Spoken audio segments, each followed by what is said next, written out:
Welcome for you HCS classes. जो छात्र SSC GD 2026 की तैयारी कर रहे हैं, ये क्लास उनके लिए बेनिफिशियल होगी।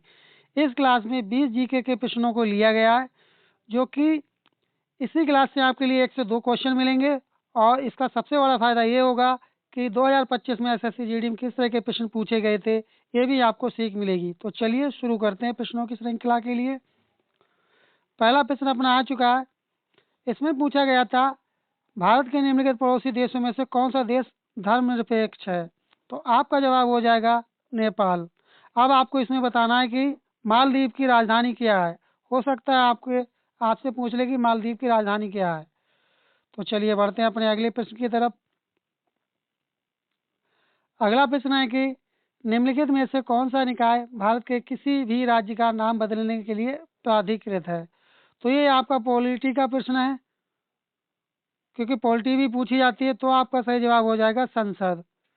चलिए अगला देखते हैं। अगला है कि गल्फ धारा किस महासागर की तेज गर्म समुद्री धारा है?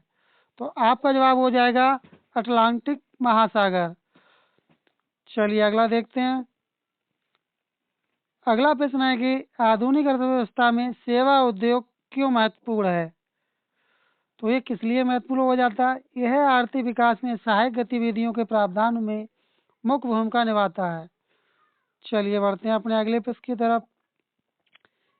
ये जो आप करंट अफेयर्स का प्रश्न देख रहे हैं, तो इससे आपको ये सीख लेनी है कि किस तरह की करंट अफेयर्स एसएससी जीडी के पेपर में 2026 में पूछी जा सकती है।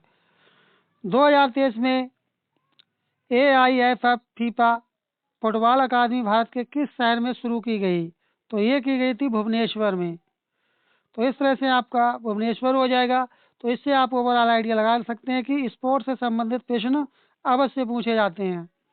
चलिए बढ़ते हैं अपने अगले प्रश्न की तरफ। अगला है कि निम्नलिखित में से कौन से कथन गलत हैं? भारत सरकार ने 2016 में राष्ट्रीय कृषि बाजार ई-नैम योजना शुरू की। दूसरा कथन है कि भारत में वर्ष 2020 और 21 के लिए कृषि ऋण प्रवाह कितने करोड़ था? और भारत सरकार ने 2023 में राष्ट्रीय खाद्य तेल मिशन आयाम पाम ऑयल जिसे बोलते हैं लॉन्च किया। तो इसका जो बेसिकली आपका सही जवाब हो जाएगा, आपका कथन हो जाएगा सेकंड वाला। सॉरी साथियों, थर्ड वाला कथन आपका सही हो जाएगा। चलिए बढ़ते हैं अपने अगले प्रश्न की तरफ। अगला प्रश्न है कि मानसकरण विषय पर आधारित डैश की झांकी को 2023 में 17 राज्य केंद्र शासित प्रदेशों की झांकियों में से सर्वश्रेष्ठ झांकी का पुरस्कार किसे दिया गया था? ये दिया गया था उत्तराखंड के लिए। आपको क्लास कैसी लग रही कमेंट करके अवश्य बताएं। और अभी तक आप क्लास को लाइक नहीं किया तो प्लीज़ क्लास को लाइक कर दें। चैनल सब्सक्राइब नहीं किया तो चैनल को सब्सक्राइब कर लें। और यदि आप इस क्लास की PDF प्राप्त करना चाहते हैं, तो उसका लिंक डिस्क्रिप्शन बॉक्स में लगा दिया जाता है, वहाँ से आप प्राप्त कर सकते हैं।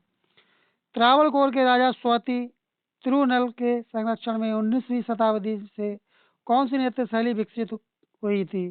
तो ये हुई थी मोहिनीअट्टम। अब आपको यहीं पर बताना कि मोहिनीअट्टम ये किस राज्य का है। चलिए बढ़ते हैं अपने अगले प्रश्न की तरफ। अगला है कि किस यूनानी राजदूत ने चंद्रगुप्त मौर्य के दरबार की अपनी यात्रा के दौरान अपने अवलोकनों को लिपिबद्ध किया? तो ये किसने किया था? ये किया था मेगस्थनीज ने। मेगस्थनीज की एक फेमस पुस्तक है, उसका नाम आप कमेंट बॉक्स में बताएंगे उस पुस्तक का क्या नाम है। तो इसका पुस्तक का क्या नाम हो जाएगा?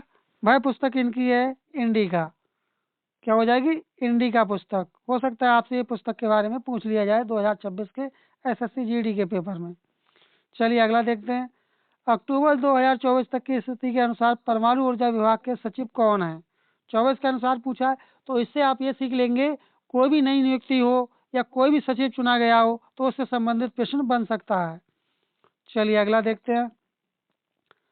अगला है कि शहनाई वादक बिस्मिल्लाह खान का जन्म डुमराव शहर में हुआ था, जो अब भारतीय राज्य डैश में स्थित, अर्थात अब वह पूछा किस राज्य में है, तो ये आपका हो जाएगा बिहार राज्य। चलिए अगला देखते हैं। अगला प्रश्न है कि 1942 में करो या मरो के आह्वान के साथ कौन सा आंदोलन शुरू किया गया था? तो आंदोलन पूछा गया, तो ये आंदोलन था भारत छोड़ो आंदोलन। इस तरह से आपका फोर्थ वाला ऑप्शन आपका सही जवाब हो जाएगा। चलिए अगला देखते हैं। अगला है कि 2011 की जनगणना के अनुसार भारत की अनुसूचित जनजातियों के लोगों की साक्षरता दर कितनी है। तो उनकी परसेंट पूछी, शिक्षा की दर पूछी है, तो ये हो जाएगी 59%। और ओवरऑल टोटल जो शिक्षा की दर है भाई कितनी है पूरे भारत की, तो आपको ये कमेंट करके बताएंगे आप लोग। चलिए बढ़ते हैं अपने अगले प्रश्न की तरफ। अगला है कि बसंत लक्ष्मी नरसिम्हाचारी जिन्होंने नृत्य कला निधि पुरस्कार 2023 सम्मान प्राप्त किया, किन दो नृत्य शैलियों में उत्कृष्ट है। तो यहाँ आपका ये जवाब हो जाएगा भरतनाट्यम और कुचिपुड़ी। चलिए अगला देखते हैं। अगला है कि एक धनुष, एक डोरी, एक ब्रेस है, एक फिंगर टैप, एक तरकस, एक धनुष स्टैंड, एक धनुष प्रत्यंचा और निशाना साधने के लिए एक लक्ष्य डैश के उपकरण हैं। तो ये किसके हो जाएंगे? तीरंदाजी के। अब आपको बताना निशानेबाजी के क्या क्या होंगे। चलिए बढ़ते हैं अपने अगले प्रश्न की तरफ। अगला है कि 42वें संविधान संशोधन अधिनियम 1976 द्वारा मूल सूची में कितने राजनीतिक तत्व जोड़े गए थे। तो ये कुल जोड़े गए थे 4 जोड़े गए थे। चलिए अगला देखते हैं। अगला है कि नीचे टीकाकरण के बारे में कुछ कथन दिए गए हैं, सही कथनों का चयन कीजिए। तो कथन ए में क्या दिया गया है? टीकाकरण में रोगजनकों या निष्क्रिय दुर्बलीकृत रोगजनकों टीका के प्रतिजनी प्रोटीन के विरचन को शरीर में प्रवेश कराया जाता है। क्या पहला वाला ठीक है? तो पहला वाला आपका ठीक है। इसी तरह से आपका ये दूसरा वाला है, टीके मेमोरी बी और टी कोशिकाएं बनाते हैं जो रोगजनकों को तुरंत पहचान लेते हैं। तो इस तरह से आपका सेकंड वाला ऑप्शन आपका ठीक हो जाएगा, अर्थात ए एंड बी दोनों कथन आपके ठीक हो जाएंगे। चलिए अगला देखते हैं।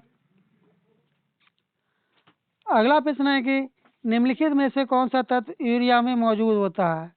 तो क्या होता है यूरिया मौजूद? देखिए उसमें कार्बन भी होता है, हाइड्रोजन भी होता है, ऑक्सीजन भी होता है और नाइट्रोजन भी होती है। तो इस तरह से आपका जो फोर्थ वाला ऑप्शन होगा यही आपका सही उत्तर हो जाएगा। चलिए अगला देखते हैं। अगला है कि विदेशी व्यापार का बाजारों पर क्या प्रभाव पड़ता है। तो इसका प्रभाव क्या पड़ता है? इससे बाजारों का अधिक एकीकरण होता है। इस तरह से आपका जो सेकंड वाला ऑप्शन होगा यही आपका सही उत्तर होगा। चलिए अगला देखते हैं। अगला है कि पीएम सूर्य घर मुफ्त बिजली योजना कब शुरू की गई थी। तो ये शुरुआत कब हुई थी इसकी? इसकी शुरुआत हुई थी 3 फरवरी 2024 को इसकी शुरुआत की गई थी।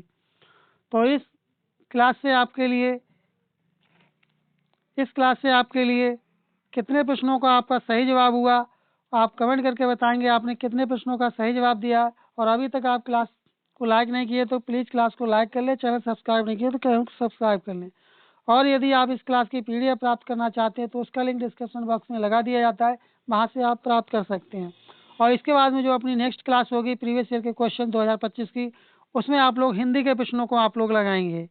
चलिए मिलते हैं जल्दी अगली क्लास में, तब तक के लिए धन्यवाद। जय हिंद, जय भारत।